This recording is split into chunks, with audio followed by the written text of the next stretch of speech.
So the way this is going to work now is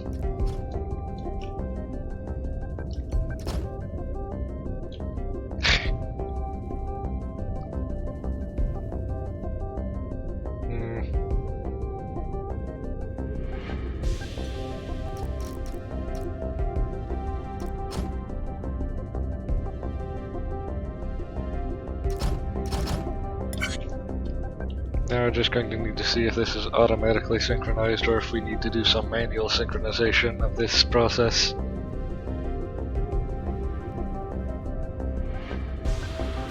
So first it installs that wall in that position. Oh. Yeah, that's the problem. In that case...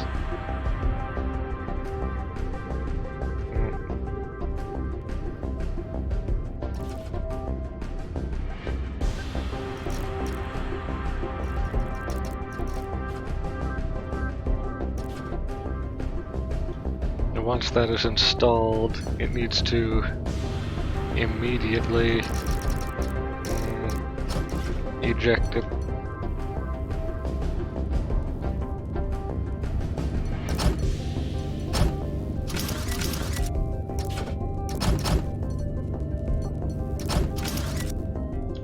Yes, and then at that point, it can be moved into position to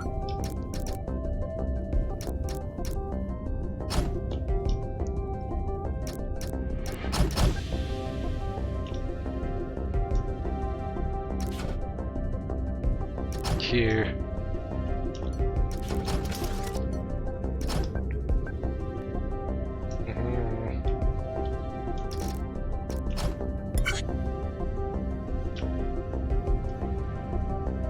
And then we can figure out what to do after that later. This is already a lot of work. There, and now watch.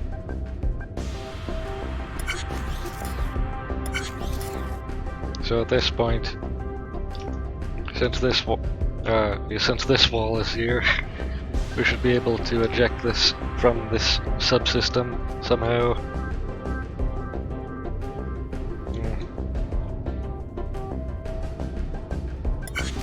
Oh, I know how.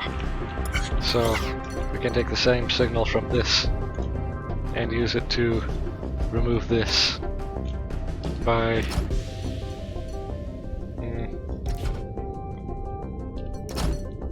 back here, having this be like this instead.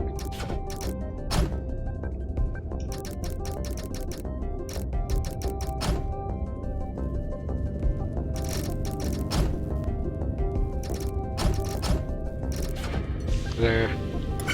And so we can see how this works.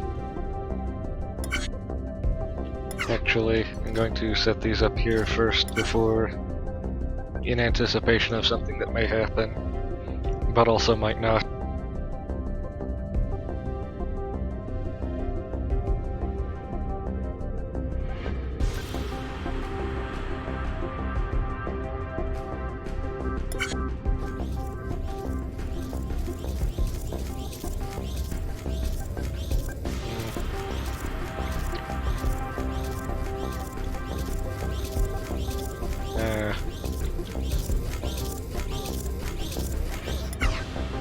I see what the problem is. First, it should be like this. And if that's not enough, then we'll probably need to put a delay in that line, because that might be interfering.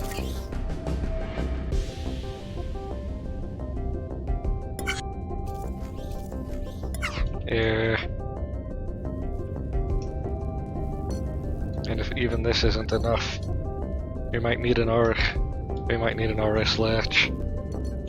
Now that's the case, then this is a lot for only one mechanism.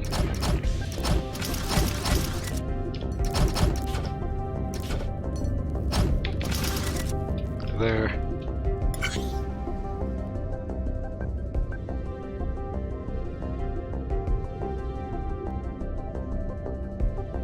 Or perhaps even an AND gate for for detecting if both walls are in.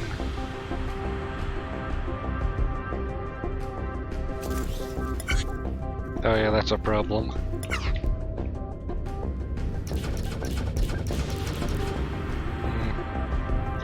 Fortunately, I know exactly how to make an AND gate.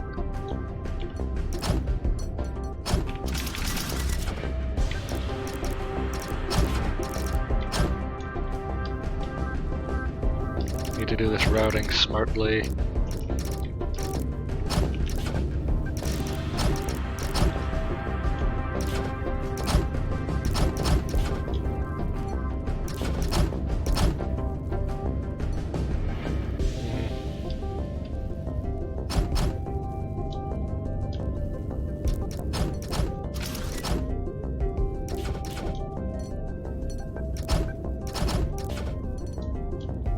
Try to make this compact.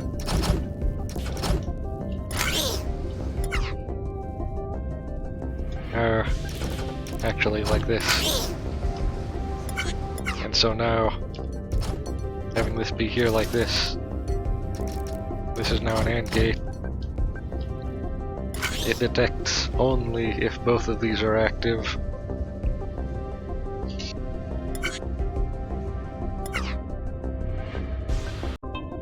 I'm back. I had to go do something, but now I also realize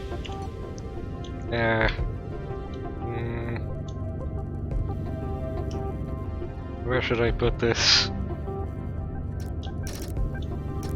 Here. Yes, I need this to be right here. So, we don't want this signal actually, we want the other one.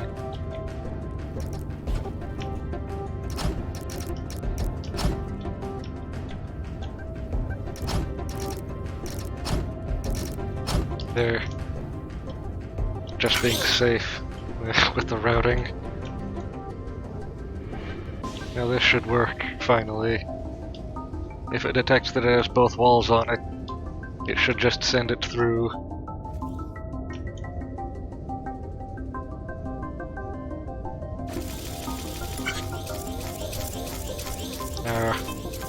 May still be... Oh, look at that. It's a partial connection. That's the problem. So, this needs to be in by 1. This problem is getting so irritating.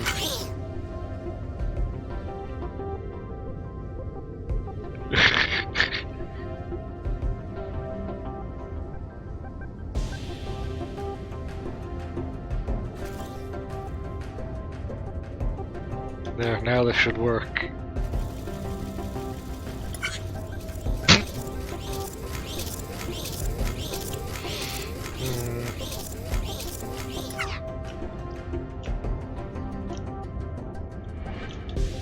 I know what to do.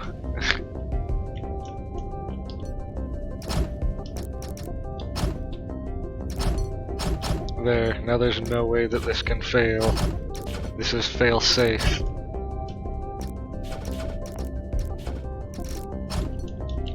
There. Now it shouldn't care what position the assembly is in, it's just going to send it through.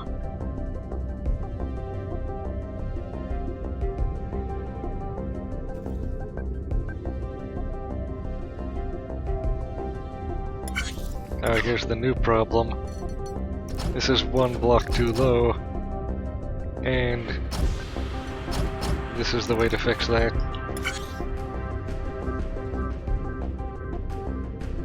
Because I forgot to account for the 1 factor of the floor adding 1 extra unit of width.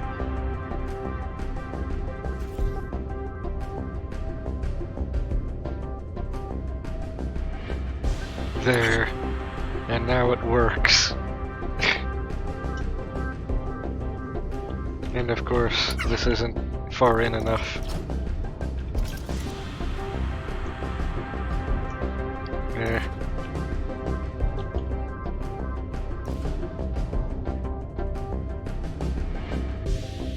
So that's the way out for you.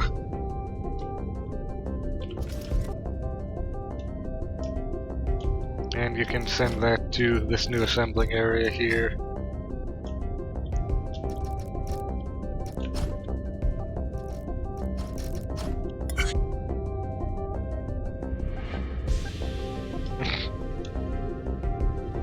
going to be so relieved to be out of this for the next few episodes and into...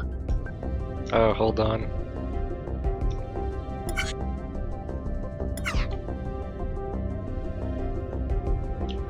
What am I missing now? Oh. I'm pretty sure this will work now.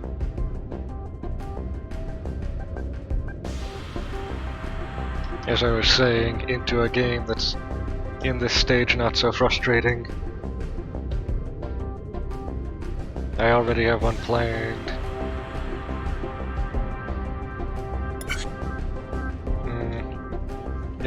Good enough.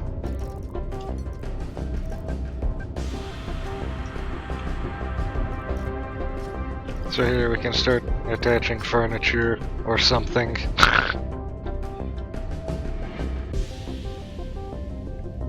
These beds we're going to need to pass around for later.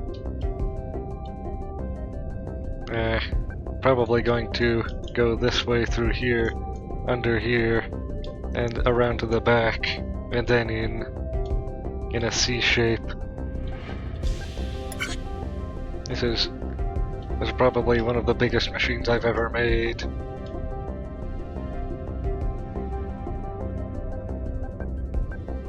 Now remember how I said I like big machines that are complicated? Yeah, that is true.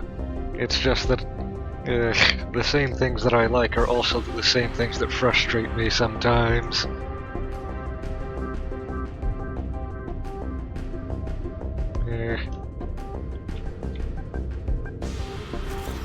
And now... I think that thing is already in the correct orientation. That's perfect. We can just attach that right there with no problem. We can drop it in. And that thing we can rotate and drop in the same way. Oh, hold on. It's trying to crash.